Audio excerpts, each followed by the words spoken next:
Welcome to the Ringside Reporter post-fight reaction show with George Groves and Chris Eubank Jr. We are literally fresh out of the fight. The fight ended about maybe 20 minutes ago or so, and we're just going to kind of give you our first reactions here and what we thought of the fight. I loved it. I thought it was a really good fight. I was pretty surprised with the outcome, to be honest with you. I was surprised that how amateurish Chris Eubank looked in this fight. I mean, he just was completely outboxed, outgunned by George Groves. And I always want to call him Calvin Groves for some reason. But George Groves looked great in this fight. Used his jab, and that's what I thought when I first saw this. George used his jab very effectively for most of this fight and controlled that distance. And when he did this for about the first 4 or 5 rounds, really after the first 2 rounds, I texted Beeb. I think I texted you, Beeb, that I thought George was going to put him away because he was too flush. He was getting off too much and putting full extension on those shots. And Eubank just had no answers. Now, Eubank started to come to life here in the second half of the fight. But, they're just, a lot of times he was just smothering his work. He would get in, he would bull rush him, get right into his chest and do nothing. He would throw shots, but, those shots weren't doing much, because he was smothering his work. And the other thing I noticed, and we were texting back and forth as the fight went on, the other thing I noticed with this was that Eubank was chasing Groves. He wasn't cutting off the ring. He wasn't trying to cut off the ring. He was chasing him. It was a big, almost, like cat and mouse, where he was just chasing. There was no, not even a thought put into cutting off this ring. And which, and you could tell through the fight. So I thought both men got frustrated at times. I thought that Eubank landed some good shots and got Groves frustrated, but by and large, man, it was a Groves show, man. B, what were your thoughts on this? Did this fight go exactly like I told you this was going to go last week? Did I break this down to a T? I told you that Groves was going to control this fight from the outside, and I told you he was going to make subtle movements, and I told you that Groves was going to fight very disciplined, and he stuck to the game plan from rounds 1 through 12. And let's face it, Eubank was coming in very, very wild, and he was coming in with his head. He's coming in very dangerously to his own discredit and demise, because he caused that cut himself by the way he was leaning in and lunging in head first. He was ducking down low and then coming up with his head. I only gave Chris Eubank 2 rounds in this fight, and I don't even see how you can give him more than 3 if you're being generous. I thought he got taken to school.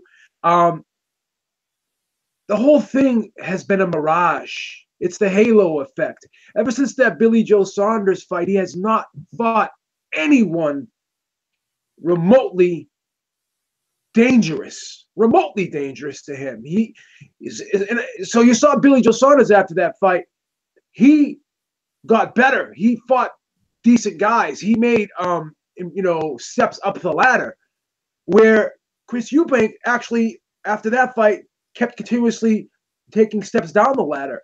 Watching him spar with guys that are just standing there with a deer in the headlights, getting pummeled up against the ropes, not really having a great deal amount of skill, just getting trapped in corners and just standing there like this with nothing coming back at them. And then when you watch him train, hitting this machine with pads, just standing in front of it, going blah, blah, blah, blah, blah, blah, blah, blah. That is not real fight simulation type training. You're not going to be able to sit there and stand in front of someone against a skilled opponent and go blah, blah, blah, blah, blah, blah, blah, blah. No one's going to allow you to do that. And surely, most certainly, George Groves is not going to allow you to do that. So George Groves took Chris Eubank to school. And so many people were saying, everyone's talking about this jab. Well, you saw this jab on full display tonight. It won him the fight. It controlled him the fight. And not only the jab, the feints, the little subtle side steps, the constantly, little head and shoulder dips, little step here, little step there, a lot of subtle movement, nothing crazy, no wasted excessive movement that's going to make him tired. Or on the other side of the coin, you saw Chris Eubank just throwing things, from left field, running around, throwing punches that he was totally out of range, that there's no way he could land. And instead of setting shots up and being patient and trying to set shots up behind a jab, he's leaping in with hooks. He's trying to do his best Roy Jones imitation, but he just does not have the timing, and he just does not have the ability that a Roy Jones has. And this man, at the end of the fight, had to be delusional. He thought he actually won this fight. He thought this fight was actually close. Mm-hmm. And he thinks, based off of this performance, that a rematch is warranted. Oh, my God. So with this mindset of, hey, you know what? I got to improve myself. I got to go out there and maybe reinvent myself, add some more wrinkles to my game. He thought his game plan was just fine. He thought the fight was close and competitive. He thought he actually won. So how is he going to improve? Him and his father have this. They're in this bizarro world where they always see things their way, and no one else is seeing them, because he's going to go back to camp doing the same things, and he is not going to ever be able to deal with a fighter on this level of George Groves. He's just not, because he's going to go back and do the same thing. He thinks, based off of this performance, he should get another title shot. Are you serious? Are you serious? You got taken to school. And I say that with all due respect. I mean, you fought courageously with the cut and all, but you got taken to school, and you sounded you didn't sound like a fighter who thinks he has to get better and improve. You're not going to change anything. He sounds like a fighter who's going to do pretty much the same thing moving forward, and that's not going to help him. That is not going to help him moving forward.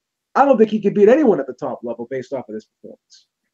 He sure didn't look like it. I tell you what. I mean, just with the wild shots, the wild swings, everything like that. He didn't look like an upper class fighter, and this was supposed to be his coming out party. I mean, it really was. This was where he was supposed to get anointed, and this was his guy. This was his day, and he had the best seat in the house and just didn't show up.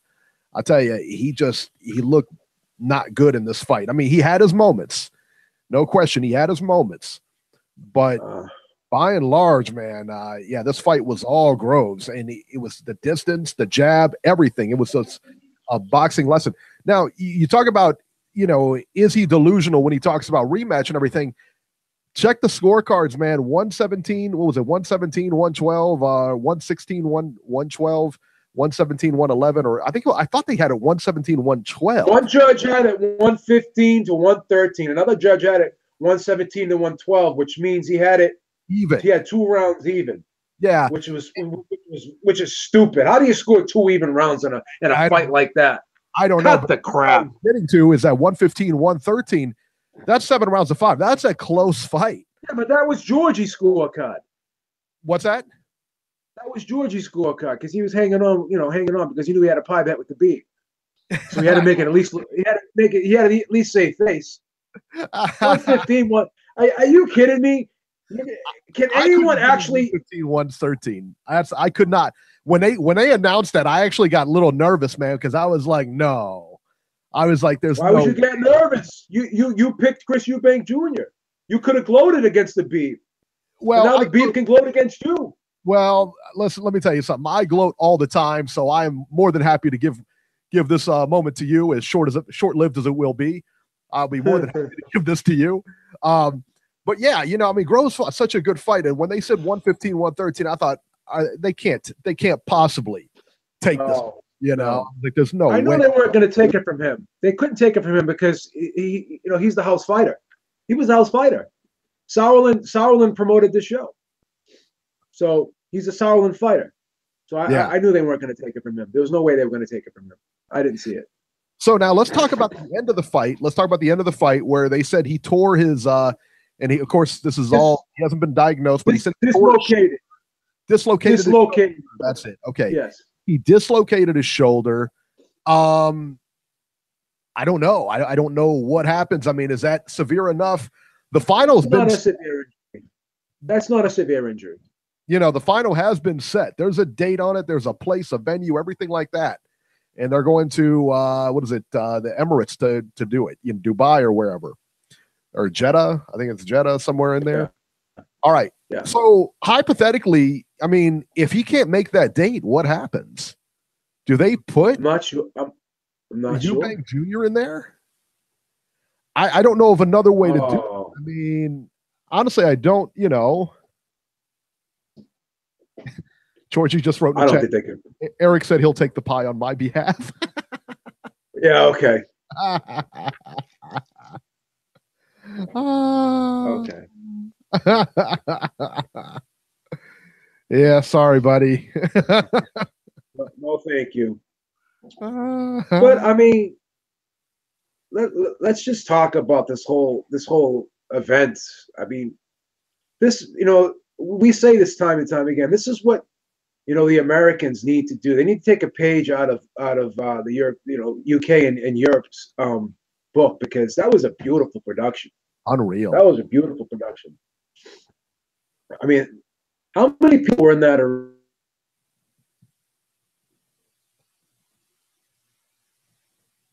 All right, it looks like Beeb is locked up or something like that. Hopefully you guys can still hear us in the chat. If not, that's okay. But some people are asking us what's the phone number and everything like that. There is no phone number to call in. Right now we're just on YouTube, so it's just a tomorrow 7 p.m. on Ringside Reporter. You'll be able to call in and all that other good stuff. So there you go. There you go.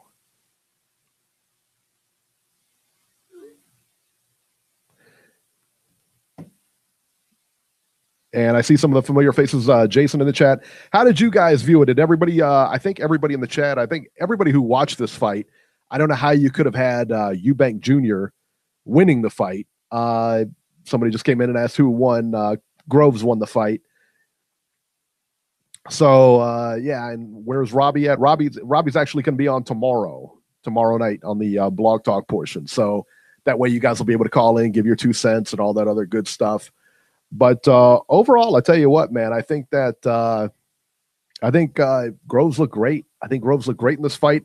And I think after this performance, man, you got to make him the favorite, right? I mean, I think you got to make him the favorite. So I don't know. We'll see what happens. So, yeah, I don't know. Waiting for Beeb to come back on here. He got bumped off. And he's probably rebooting or something like that. So there it is. But so now I'm looking forward to Callum Smith is fighting next week. And the winner of that fight will fight St. George Groves. And they'll fight in Jeddah. The big thing to me is, yeah, and Reese Mack just mentioned in the chat his shoulder pending. And you're 100% right. I think that, especially with that shoulder injury, we don't know, I mean, we don't know how bad that is. Could be, he said it's dislocated, but, he's not a doctor. It could be nothing, could be a torn shoulder, could be any number of things, So that's what, to me anyway, that's the big sticking point. And if he doesn't make it back, if he's not ready to go, because honestly I can't see him postponing the tournament. I really can't, because like I said, the venue's already set, everything's already in motion.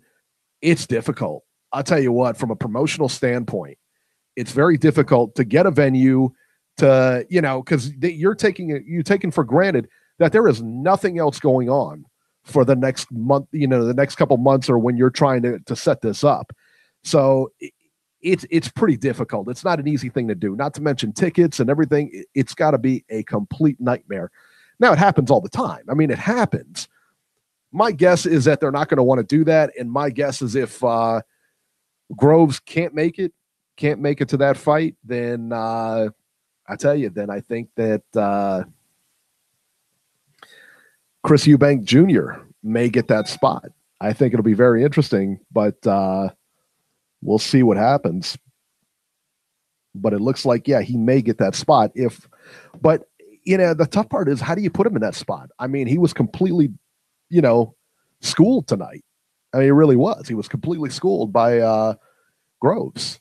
I mean, at no point after those first 2 rounds, if you watched the first 2 rounds of this fight, you knew right away that this was going to be an uphill battle. It was going to be an uphill battle for Eubank. It was just a different level of class. You could see that Groves was just a level above. So we'll see what happens. Georgie in the chat just said Eubank's done. Man, I tell you what, and all of you guys saying that Eubank is done, I would pump the brakes on that. Let's think about this logically for a minute here. He lost to Billy Joe Saunders and he lost to George Groves. Not exactly two schleps here. I mean, these are good fighters. Not exactly two ham and egg fighters. These are really, really good fight. And look what Billy Joe Saunders has gone on to do. I mean, he's gone on to do big things. I would favor Billy Joe Saunders right now over Triple G. I think Triple G is a court low right now. I think that Triple G is he's going to have problems. I think Triple G is going to have problems with Canelo. I think he is. He's just getting older. It's just the way it is. They don't get better. As you get older, you don't get better. So that's the deal. But, and somebody just said Eubank has done it 168. He's not a super middleweight. I tell you what, one thing we talked about during this whole fight is that, Eubank caught Groves flush quite a few times. He caught him flush quite a few times in there. A lot of the punches were being ridden by Groves, where he caught him in motion, or he took him very well in the sense that he was able to ride him out, that kind of thing. But he never really seemed too hurt. Eubank looked hurt multiple times. Like I said, I think he knocked him down. That first knockdown was a knockdown. The second one, honestly, I didn't see it. I saw him go down, but I didn't see if there was a punch, and I didn't see any replays on it. So I'll have to go back and look at it. But I thought the second one was a knockdown, but I could be wrong on that. The problem with Eubank is that he didn't seem to be able to hurt Groves at all. I mean, that to me was a key point there. The fact that he couldn't hurt Groves, the fact that he couldn't